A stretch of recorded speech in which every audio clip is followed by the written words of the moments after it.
this is the new resuscitator set that you all have bought that we call the Oxylator FR300. Okay, it looks simple. Okay, it is very simple. So it comes with just this resuscitator set and the oxygen tubing. Okay, so you just connect one end of the oxygen hose to the resuscitator unit.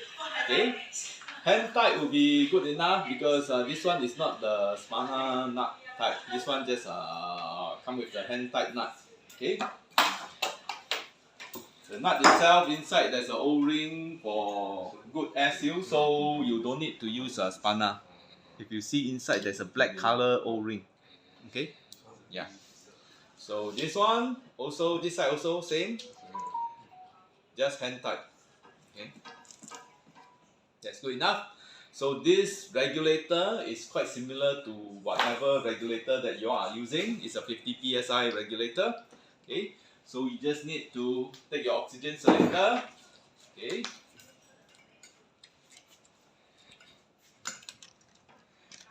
look inside here. You should see one side. Okay, this two pin here.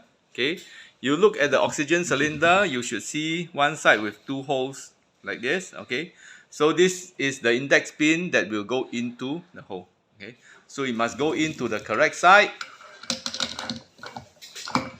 Okay, align it until the index pin go inside. Okay, so you can't go in like this, you have to move it until it goes in, then just same thing, hand tight. Okay, once it's tight, okay, you can turn on the oxygen cylinder to check the pressure and check for leak. Okay, after I turn on, I check I have good pressure. Okay, then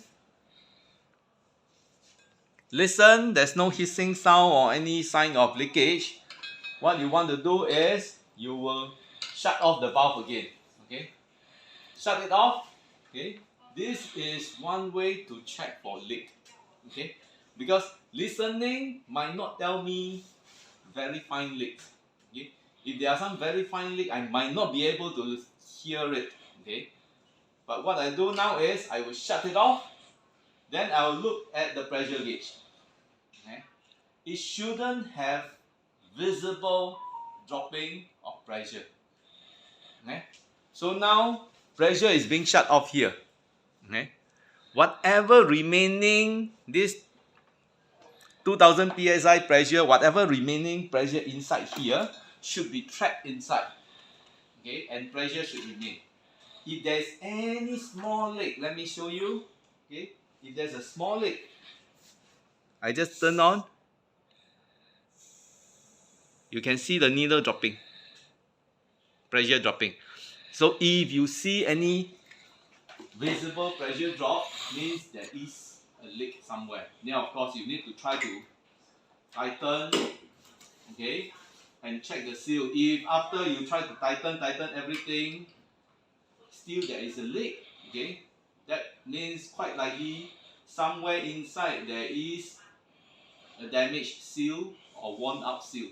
Then you will need to replace the O-ring, replace the seal or whatsoever. Okay, of course, this kind of equipment, after wear and tear, after a long time, there might be very minor small leak, okay, which actually doesn't affect the operation. Okay, yeah, so if the leak is very minor, that's why just now I was saying visible drop of the needle. Okay, if it's very minor leak and most of the time I have it shut, it's not leaking out my tank, I'm not worried. Okay, during operation, once I'm turn on the pressure and I'm doing resuscitation, this very minor leak doesn't affect the operation at all. Okay, so it's okay to have that small tiny little leak. Okay, if you need to use the machine, don't bother, just use it. That kind of small little leak will not affect the operation. Okay, so come to the operation of this equipment. To ensure you have good operation, okay, we always want to turn on our oxygen cylinder maximum because we do not want the valve only give you little bit of oxygen, not enough for the resuscitation work. Okay, so we always want to turn on the oxygen cylinder to maximum. Okay, once you turn on to the maximum, very good practice that you should adopt is turn back half around. Okay, so this is very important, especially in emergency situation. You will notice sometimes emergency people are very kanchiong. Prepare this, prepare that, you do this, you do that. Okay, everybody is trying to help. Okay, then when one person is trying to do this, I already turn on the valve to maximum. The next person come trying to help, try to on the cylinder for you. Okay, if the cylinder is already to the maximum and he try to turn, watch, cylinder cannot open, jam, stuck. Actually, it's already open to the maximum. But somebody who just come will think, hey, stuck. Try to open. Wow, okay. You do not want that kind of things to happen. Okay? So we want to turn on maximum, but we don't want it to stay there for someone to come and think that, hey, it is stuck, cannot open, and he try to further force it open. That could cause damage to the equipment. So a good practice, turn back half a turn. So whoever come want to turn on, he still can turn it. Then maximum already, turn back half a turn. Because if I try to turn and it cannot turn, I will use my brute force because it's emergency. I will use everything I have to try to turn. Alright? Okay? So this practice in oxygen cylinder, in divers, if you all do diving, okay, it's a very common practice in this kind of things. Okay? Because diver, you also expect your body to check the cylinder for you. Your body will try to turn. Okay? If somebody try to turn and it doesn't move, he will use more force and try his maximum. Okay? So good practice. Turn on maximum because you want to on the valve to maximize the airflow. You want to maximize the airflow. But after you turn on maximum, turn back half a turn. Okay? Sure.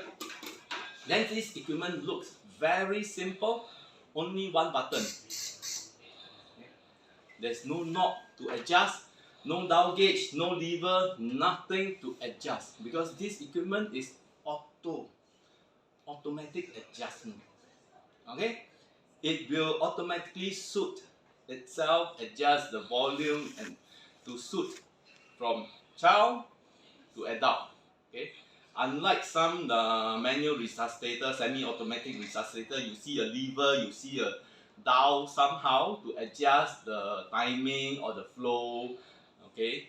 0.8 liters or 1.2 liters or 0.4 liters, you have adjustment. This one doesn't need any adjustment at all. Okay? So no adjustment needed, only one button. So question. Yes. For this one is only manual pressure. Both. So it's an auto also. So yes. when the person breathe, it will automatically go in also, yes. right? Okay. This one is serve two purpose. Okay. If you want to do manual, just like you squeeze your BBM, yeah. okay, pressing the button give you the breath. The pressure. Yeah. Okay.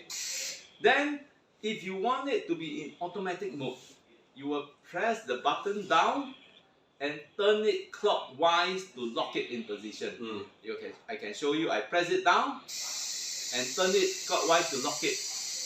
This will be in auto position already. Okay, it is continuously leaking now. Okay, because you haven't connect it. You haven't connect the mask. Okay, and you haven't put it to the patient. Okay. Once it is being connected to a patient, instead of connecting to a manual patient now, I just hook on to a test lung to show you the function. Okay. Once I connect it to a test lung, okay, it's as if I connected the mask to the patient. Okay. The moment I press down and lock in, you can hear it. Yeah. Okay. it is as normal breathing pattern. Okay, it will ventilate your target, your patient, your subject. Okay, and you can see now it is breathing like adult lungs. Okay, so it is actually giving about 1.1 to 1.2 liters this lung volume. Okay, but what if I have a smaller lung? Let me show you by adjusting this. If I have a smaller lung now, So we also auto. you notice the difference? Oh yeah. Okay, now it automatically give smaller breath. Smaller breath but faster. That is typical for a smaller kid. Okay, adult will breathe deeper and slower, but kids, they breathe shallow and faster. Yeah, they give 20 reps per minute. Yeah. Alright? Yeah. And then if it's even a smaller, Infant. you notice the problem? Mm. Okay? It's not a problem. The beauty is now this guy automatically adjusts. Okay? Depending on what is my target. Okay? If I have a small kid, very fast, but small. It will not try. You remember, if you are using the manual setting type, you set to adult volume. You hook it up to a kid. It will try to push that 1.2 liter into a small lung. That could cause barotrauma to your target. Okay, which is not a very good idea. Okay. Same lah if you do manual. So if you don't know the correct idle one, if you just press only, the thing will just... Yeah, you do not want that kind of thing to happen, but with this one, small kids, it adjusts. Okay? But I foresee the problem, not the problem the negativity of this automatic is the person who's handling it must do a proper C-clamp. So you need to proper so the person must be good. Well, for a proper C-clamp, it's not just with this, whether with this or the BBM or with other kind of semi-automatic resuscitator, you need a good C-clamp. Yeah. If you do not do a good holding, you don't have a good mask seal, air just leak out. Or if you never do a proper head tip chin lift to clear the airway, you try to squeeze air, actually instead of going into the lung, air force itself into the stomach. Yeah. You get gastric insufflation. Okay, air will force itself into the stomach. Okay, which is not a good idea. Okay, but with this one, actually it tells you whether you are doing it correctly or not. If I hear normal breathing pattern, You're not in the right track. Yeah. I'm ventilating the patient. Okay. Hearing the different frequency, I know what is the condition of the lung. This is a big lung or a small lung. Okay. And if I never do a proper head tube chin lift, there is obstruction here, air cannot go in. What will happen? Listen. Okay. If I never do a proper you see? Very good, If air never go in, you hear very fast clicking. Something is wrong.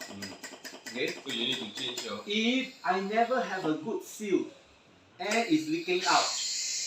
You will hear a different sound. Okay. You see? Now you see the beauty of this?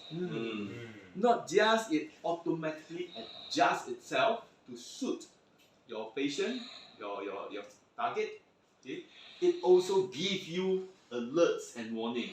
If you hear very fast clicking, nobody breathe like that. Nobody can. You don't breathe like that. Okay? Abnormal.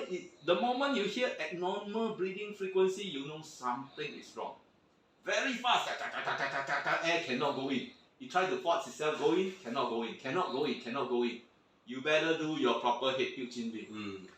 Okay? You try to clear your airway, still cannot. Something might be choked inside.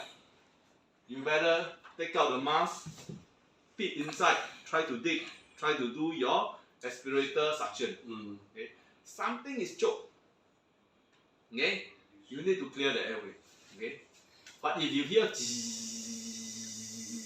no clicking, means air is leaking out. Air keep leaking and not going into the lungs. Okay, so by hearing, by listening to the pattern, you know what is happening.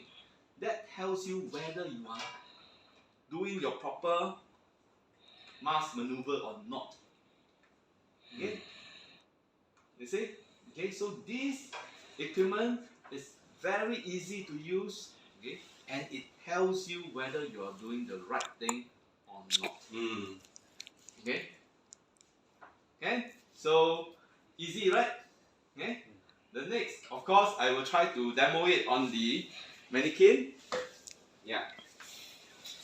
So of course, in a real life resuscitation, you will be, of course, also doing your chest compression, right?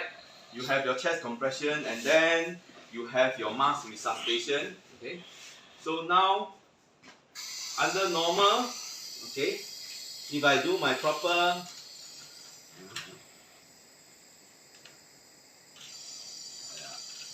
too long never do, I very weak already now.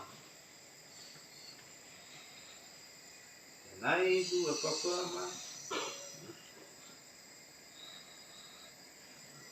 Cannot. Oh, this mannequin leaking. I think the Must tube, extend all the way. the tube inside drop out. Okay. Yeah. Better. I too long never do this already. Yeah, we try. Okay. Yeah.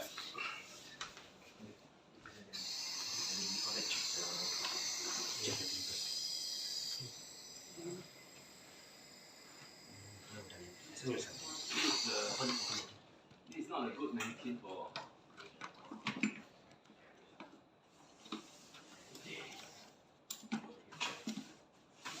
No air, no lungs. It doesn't. This one looks very pornographic. Sir. It's okay, I. Hey, I know I'm on film. So maybe they have the lungs. Yeah, this one I think the tube inside got problem.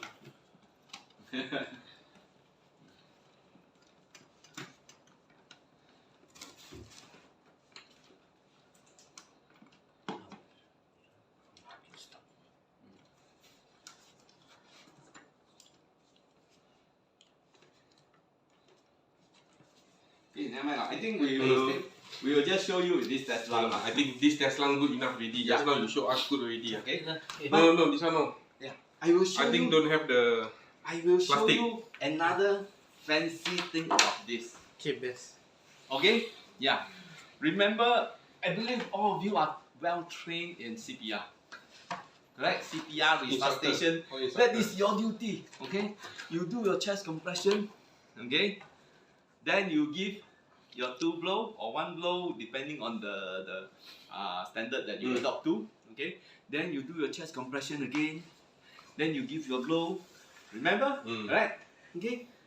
And your teaching tells you if you are using resuscitator or BVM, when you are doing your chest compression, mask off.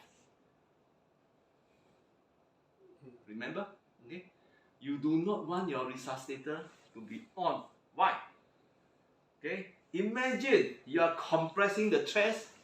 If somebody is trying to compress your chest, okay, and at the same time, someone trying to blow in, what will happen? The pressure will crash. Correct? Okay? If you try to blow in and try to compress at the same time, you are trying to inflate and deflate the lung at the same time. That will cause the pressure to be fighting each other. Okay? That will impede your resuscitation effort. Okay? It will increase the thoracic pressure, your lung pressure to very high. Okay? And your lung pressure increase so high also means that your heart is being compressed. your lung and heart is occupying the same space inside here. Okay, if you're compressing, if your lung pressure gets too high, it actually exerts pressure onto your heart, so your heart cannot expand enough. Okay, you're doing your CPR, chest compression, you want to compress and relax your heart for it to pump. But if your lung is being forced to fill up, okay, then my heart left only this much space. Okay, which is no good. That is why the teaching is, when I'm doing my chest compression, I do not want to have air being forced in. Okay, so the old teaching is chest compression, mask is off. Finish, you try to put in the mask, then imagine you will have to do your head tilt, chin lift, adjust, try to set the thing, okay, and try to give the 2 breaths. And that 2 breaths, most of the time, I tell you, real life situation, a lot of the times, air never go in, because you never get a good mask seal. If you don't get a good mask seal, air cannot go in, it's useless. Okay? Alright, but with this, what happened is, because this thing automatically adjusts to the pressure. Okay? So imagine if I'm compressing the chest now. Notice? It doesn't fight with my chest compression. In fact, it cycles along with my chest compression. Okay, I have my 1 breath, my 2 breath. When I start my chest compression, 3, 4, 5, 1, 2, 3, 4, 10, 1, 2, 3, 4, 5, 1, 2, 3, 4, 20. I do my 30 chest compression, 1 breath, 2 breaths. So the suggestion is to off, then do chest So, compression. So with this, you just leave it there. But the You problem don't is, have to. Yeah. Okay? Yeah. correct. So, but the thing is, if we put LMA also, I think this one is universal size. Yes. If you put LMA also can be stuck in. So Yes. just one person hold only. So you can have LMA. No, the Okay. question is during the compression whether to ventilate or to stop. It's a auto Yes. one. Just It carry does- on. So don't need to off. Don't need to off. Don't need to bother. Okay, So you just don't go have along with the to. flow. Yes. This thing doesn't fight with my chest compression. The moment it detects the compression, it will let go and let you exhale. Let air come out. The moment you release, it goes in. It see a compression, it let go. It adjusts accordingly. It doesn't fight with your chest compression.